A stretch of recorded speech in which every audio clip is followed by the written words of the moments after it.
Bismillahirrahmanirrahim. I welcome you to the next lecture, which is about the data pre-processing one. तो I hope कि आप सब लोगों की स्क्रीन पे ये लेक्चर शेयर्ड है. जी sir. Okay. So why we need data pre-processing, or what is the need for the data pre-processing? So इसका जो आंसर है वो ये है because उसकी दो reasons हैं. Number one, because the data in the real world is dirty. That's why we need data pre-processing. Dirty means the data may be incomplete, or the data may be noisy, or the data may be inconsistent. Incomplete means lacking attribute values. कहीं पर आपके पास कुछ attribute की values missing हैं. For example, salary का एक attribute है तो कहीं पर एम्प्लॉइज की सैलरी मिसिंग है. एज का कोई एट्रीब्यूट है तो कहीं पर कई लोगों की एज मिसिंग है.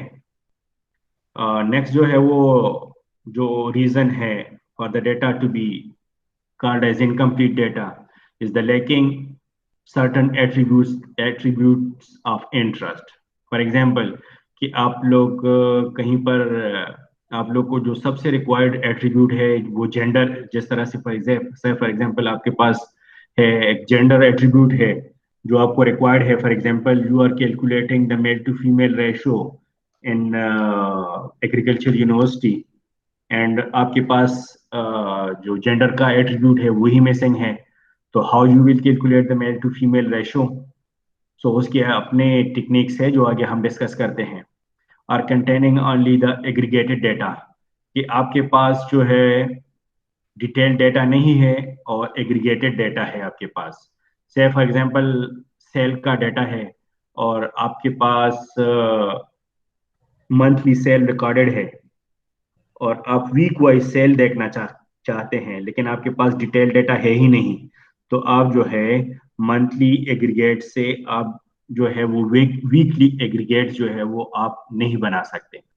ठीक है जी. तो वो आपके पास जो है वो the data is missing and that which is one of the reason that the data is incomplete. The जो नेक्स्ट रीजन है for the dirty data, the data may be noisy. For example, containing errors or outliers. And outliers आप लोगों को मैंने पहले भी बताया था कि outliers जो है वो जो क्या होते हैं, तो ये वो रिकॉर्ड्स होते हैं जो कि बाकी रिकॉर्ड से बिल्कुल मुख्तलिफ होते हैं, तो इसको outliers कहते हैं. और डेटा माइनिंग के अंदर हम क्लस्टरिंग को यूज करके आउटलायर्स को आइडेंटिफाई करते हैं. नेक्स्ट जो है वो जो रीजन है for the data to be called as dirty data is that the data is inconsistent.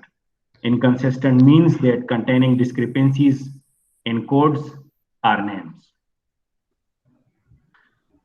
The second reason that why we need inconsistent को समझ रहे हैं. inconsistent मीन्स कि जिस तरह पर सेल का डेटा है तो कहीं पर जो है वो सेल जो है वो पाकिस्तान में पाकिस्तानी रुपीस के अंदर रिकॉर्डेड होता है, यूके के अंदर जो है वो पाउंड्स के अंदर होता है, अमेरिका के अंदर जो है या मुख्तलिफ कंट्रीज के अंदर जो है वो डॉलर्स के अंदर होता है, या यूरोप के अंदर जो है वो यूरोस के अंदर होता है. और आप इस मुख्तलिफ सोर्सेज से डेटा को लेके आप जब कंबाइन करते हैं, ठीक है, तो उसके अंदर डिस्क्रिपेंसीज आती हैं कि आपने कहीं पर जो है वो रुपीस का डेटा उठा लिया है और उसको मर्ज कर लिया है एक कॉलम के अंदर, या यूरोस में रिकॉर्डेड है या डॉलर्स में रिकॉर्डेड है. ठीक है जी. तो ये हमारे पास इससे इनकंसिस्टेंसीज आती हैं.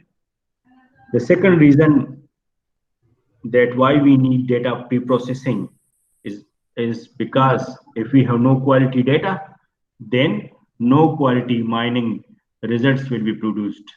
ठीक है. अगर आपका डेटा क्वालिटी डेटा नहीं है तो जो आप लोग माइनिंग करते हैं, जो रिजल्ट्स माइन करते हैं, वो रिजल्ट्स भी क्वालिटी के नहीं होंगे. So quality decisions must be based on the quality data. अगर आपको क्वालिटी डिसीजंस चाहिए तो क्वालिटी डेटा भी होना चाहिए, and that's why data warehouse needs consistent integration of the quality data. ठीक है जी। क्वालिटी डेटा की मैं एक एग्जांपल देता हूं कि आजकल आप लोग देख रहे हैं कि गवर्नमेंट ने बर्थ सर्टिफिकेट को लाजमी कर दिया है। ठीक है, ये इसलिए क्योंकि गवर्नमेंट को बर्थ रेशो चाहिए, पॉपुलेशन का डेटा होना चाहिए, जिसके बेस पे वो फंड्स की एलोकेशन करते हैं। तो अगर एक इलाका है जहां पर बर्थ रेशो बहुत ज्यादा है लेकिन अवेयरनेस नहीं है और लोग बर्थ सर्टिफिकेट नहीं बना रहे हैं, अब गवर्नमेंट को ये मैसेज जाएगा कि इस एरिया के अंदर जो बर्थ रेशो है वो बहुत कम है, और इस वजह से वहां पर कम फंड जो है वो एजुकेशन के लिए या हेल्थ के लिए या क्लीन ड्रिंकिंग वाटर की फैसिलिटीज के लिए वो कम फंड जो है वो एलोकेट करेंगे। बाकी कोई एक दूसरा एरिया है जहां पर बर्थ रेशो तो बहुत कम है लेकिन अवेयरनेस ज्यादा है और सब लोग जो है वो बर्थ सर्टिफिकेट बना रहे हैं, और ये उस इलाके से, अब ये जो पिक्चर है गवर्नमेंट को ये जाएगा कि जो पिछला इलाका था उसमें बर्थ रेशो बहुत कम है लेकिन इसमें बहुत ज्यादा है, अगरचे एक्चुअल में पहले वाले इलाके में बर्थ रेशो बहुत ज्यादा है लेकिन वहां पर लोग जो है वो डेटा जो है गवर्नमेंट को नहीं प्रोवाइड हो रहा, तो वो दूसरे केस में जो है वो ओवर फंडिंग करेंगे हेल्थ के लिए और एजुकेशन के लिए, और इस तरह से सो गवर्नमेंट को और हर जगह पे क्वालिटी डिसीजंस के लिए क्वालिटी डेटा होना चाहिए। So these are the two reasons that why we need data pre-processing. Major tasks in data pre-processing. Number one is data cleansing. The second is data integration. Third, data transformation. फिर data reduction. And जो last step है वो data discretization है। तो data pre processing के लिए हम इन 5 steps को जो है यूज करते हैं। तो मैं वन बाय वन इन तमाम को डिस्कस करता हूँ, starting with the data cleaning. So data cleaning के अंदर ये है कि फिल इन मिसिंग वैल्यूज। ठीक है, क्लीनिंग के अंदर कि जहां पर मिसिंग वैल्यूज है वो उसको फिल कर ले, या जहां पर smooth the noisy data, smoothing हम यूज करते हैं, उसकी अपनी टेक्निक है, वो आगे हम डिस्कस करते हैं। नेक्स्ट स्टेप जो है डेटा क्लीनिंग के अंदर, दैट आइडेंटिफाई और remove the outliers and resolve the inconsistencies if any. तो ये आगे हम वन बाय वन डिस्कस करते हैं। सो आप लोग ये पिक्चर्स को भी देख लें। पहला जो पिक्चर है वो है डेटा क्लीनिंग का, कि यहाँ पर आपके पास जो है वो डेटा है लेकिन ये क्लेंस डेटा नहीं है, और जब हम डेटा क्लेंजिंग करते हैं तो हमारे पास जो है वो डेटा जो है वो क्लीन हो जाता है। नेक्स्ट डेटा इंटीग्रेशन है, कि हम डिफरेंट सोर्सेज से डेटा लेते हैं, जिस तरह से ये OLTP सिस्टम को रिप्रेजेंट करता है। ये हमारे पास समराइज डेटा है या एग्रीगेटेड डेटा है या डेटा क्यूब्स हैं। ठीक है, या यहाँ पर हमारे पास जो है वो फ्लैट फाइल्स हैं, यहाँ से हम डेटा लेते हैं, या हम वर्ल्ड वाइड वेब से डेटा लेते हैं। तो इन तमाम हेट्रोजीनियस सोर्सेज से हम डेटा को कंबाइन करके एक होमोजीनियस फॉर्मेट में एक सेंट्रल रिपोजिटरी के ऊपर हम इसको स्टोर करते हैं। This is called data integration, that we combine the data from different heterogeneous sources to homogeneous format, which is to be loaded at a central repository. Next जो है वो डेटा ट्रांसफॉर्मेशन है। तो ट्रांसफॉर्मेशन के अंदर हम क्या करते हैं कि हम डेटा को एक स्पेसिफाइड रेंज के अंदर लाते हैं। ठीक है जी। तो इसकी क्यों जरूरत है? क्योंकि एक तो ये है कि इससे जो है वो जो कैलकुलेशंस है वो कम हो जाती है, जो कंप्यूटेशन है वो कम हो जाती है। बाज एल्गोरिथम, और इसके अलावा बाज एल्गोरिथम्स ऐसे हैं जो कि वो एक खास रेंज के अंदर डेटा के ऊपर काम करते हैं। तो डेटा ट्रांसफॉर्मेशन के अंदर हम डेटा को एक खास स्पेसिफाइड रेंज के अंदर लाते हैं, जिस तरह पर ये डेटा जो है वो हमने इस डेटा को ट्रांसफॉर्म किया है बिटवीन -1 and 1। तो एक छोटे रेंज के अंदर हमने इस डेटा को ट्रांसफॉर्म किया है। The next is the data reduction है। तो डेटा रिडक्शन के अंदर ना सिर्फ हम नंबर ऑफ जो टपल्स है उसको कम करते हैं, बल्कि हम नंबर ऑफ एट्रीब्यूट्स को भी हम कम करते हैं, and we select certain subset of the attributes, और जो ज्यादा इंटरेस्ट के एट्रीब्यूट्स हैं, तो उससे जो है जो आपकी माइनिंग है वो इम्प्रूव होती है, उसकी एक्यूरेसी इम्प्रूव होती है, कि आप ऐसे एट्रीब्यूट्स को यूज कर लें जो ज्यादा रिलेवेंट है। डेटा क्लीनिंग जो हमारा आज के लेक्चर में जो हमारा सबसे पहला जो टॉपिक था उन 5 में से, तो वो डेटा क्लीनिंग था, कि डेटा क्लीनिंग के टास्क क्या है। जिस तरह हमने फर्स्ट स्लाइड के अंदर भी हमने पढ़ा कि we fill in the missing values and we identify the outliers and we smooth out the noisy data and we correct the inconsistent data। तो ये 4 स्टेप्स है जो हम आगे वन बाय वन हम देखते हैं। जो सबसे पहले मिसिंग डेटा है उसकी रीजंस क्या है, कि मिसिंग डेटा क्यों आता है।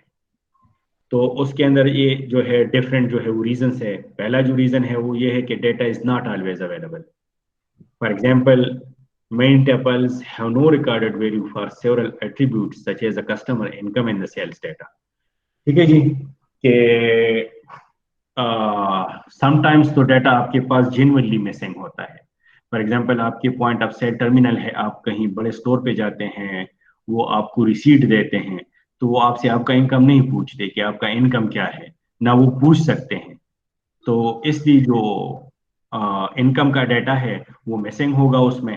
अब अगर ये स्टोर जो है ये मालूम करना चाहे कि हमारे पास किस इनकम के लोग ज्यादा आते हैं, ताकि अकॉर्डिंगली वो अपनी पॉलिसी को चेंज कर ले, तो वो ये नहीं कर सकते, क्योंकि उनके पास ये डेटा है ही नहीं। और ये डेटा ऐसा डेटा है जो जेन्युइनली मिसिंग है, किसी एरर की वजह से नहीं है।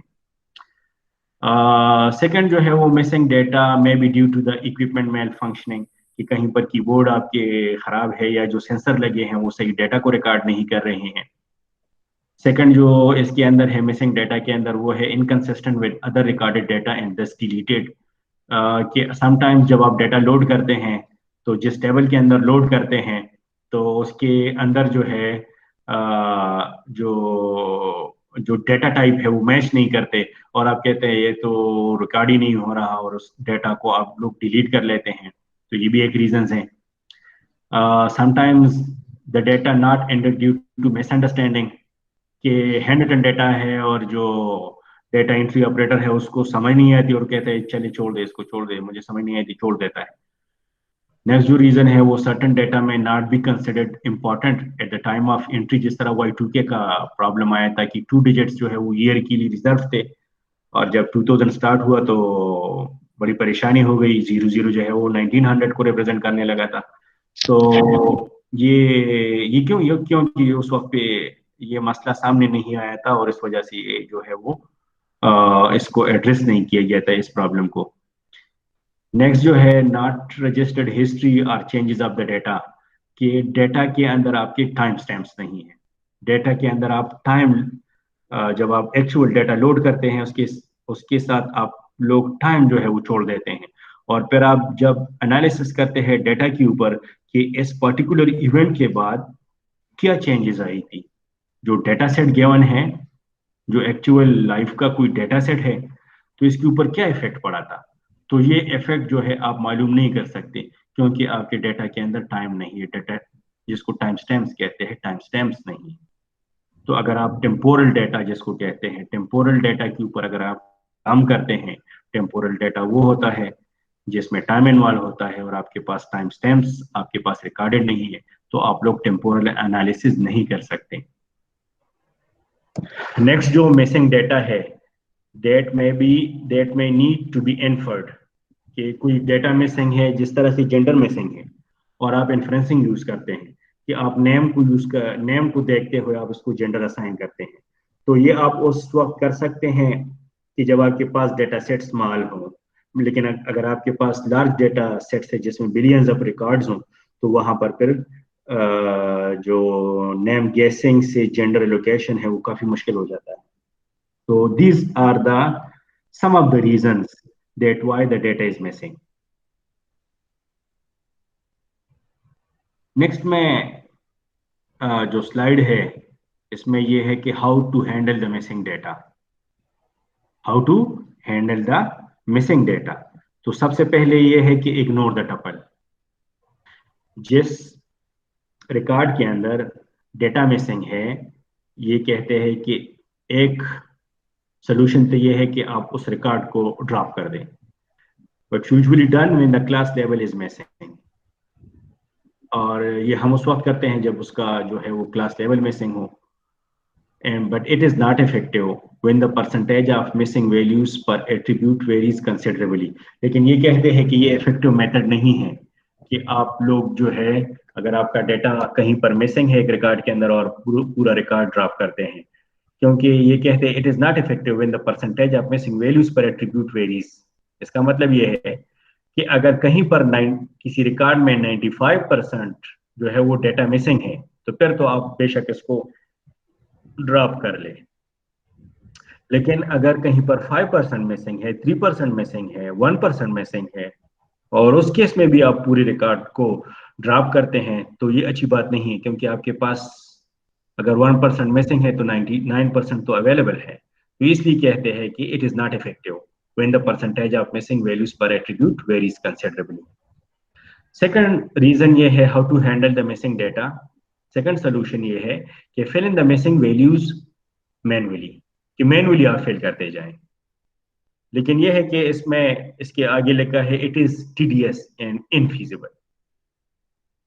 ये तो उस सिचुएशन में आप कर सकते हैं जहां पर आपके पास डेटा सेट स्मॉल हो, लेकिन अगर लार्ज डेटा सेट्स हो तो मैनुअली आप डेटा को फिल नहीं कर सकते. दैट्स व्हाई इस कहते हैं कि इट इज टीडीएस एंड इनफीजिबल. फिर ये जो नेक्स्ट रीजन है इस पे आते हैं कि use a global constant to filling the missing values. For example unknown या इन ए नॉट एप्लीकेबल आप कहीं पर डाल देते हैं.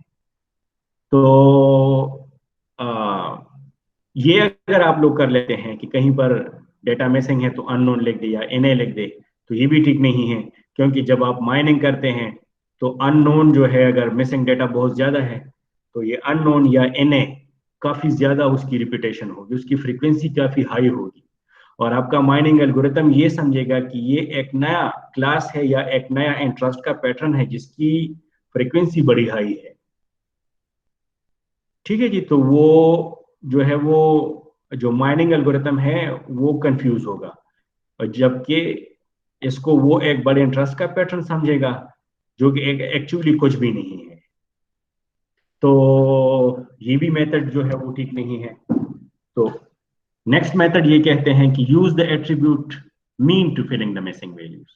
कि कहीं पर एज मिसिंग है, एक स्कूल का डेटा है, तो आप लोग जहां पर डेटा मिसिंग है तो एवरेज एवरेज ले ले, और एवरेज से जो है वो आप उस मिसिंग वैल्यू को फिल कर लें.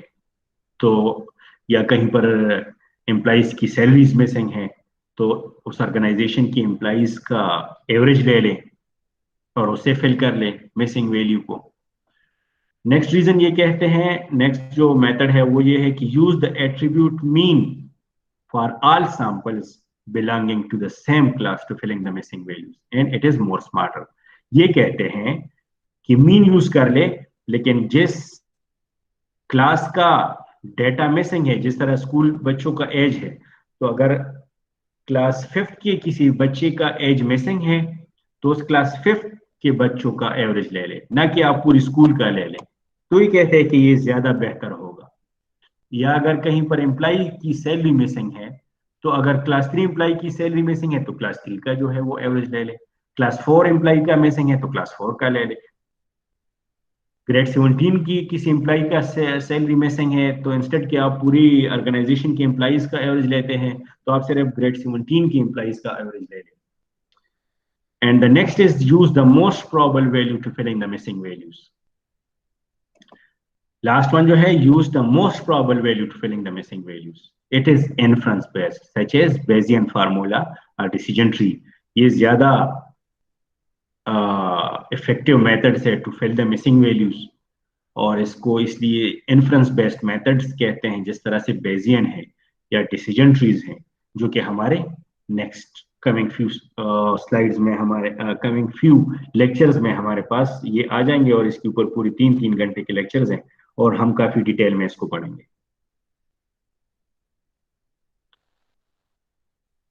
तो ये तो था मिसिंग वैल्यू। ठीक है जी। जो शुरू में हमने 5 रीजंस डिस्कस किए डेटा प्री प्रोसेसिंग के लिए, डेटा क्लीनिंग, तो ये तो हमने डेटा क्लीनिंग जो है वो डेटा क्लीनिंग के अंदर जो है वो मिसिंग वैल्यूज को हमने डिस्कस किया। नेक्स्ट इसके अंदर जो है वो नॉइजी डेटा है, कि नॉइजी डेटा किस तरह से आता है, तो या क्यों आता है, या उसको हम किस तरह से हैंडल करेंगे, how to handle the noisy data, या नॉइजी डेटा की रीजंस क्या है, तो ये हम आगे डिस्कस करते हैं। मुझे उम्मीद है आप लोग मेरे साथ हैं और मुझे फॉलो कर रहे हैं। जी सर। ठीक है जी। तो आप लोग अगर लेक्चर को पिक कर रहे हैं तो हम कंटिन्यू रखते हैं, और अगर आप लोगों को ऐसा लग रहा है कि ज्यादा हो गया है तो हम स्टॉप कर लेते हैं।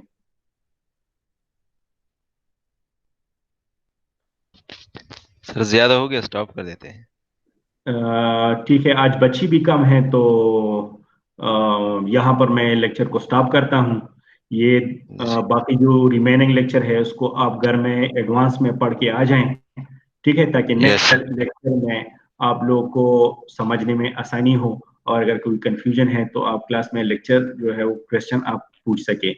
मैं फिर से रिपीट कर लूँ कि दोनों लेक्चर जो है वो along with the hands and camber जो बुक है वो मैंने एग्रीकल्चर जो यूएपी एलएमएस है उसके ऊपर अपलोड किया हुआ है, वहां से आप इसको डाउनलोड कर लें। ठीक है सर। ठीक है जी। ठीक है सर।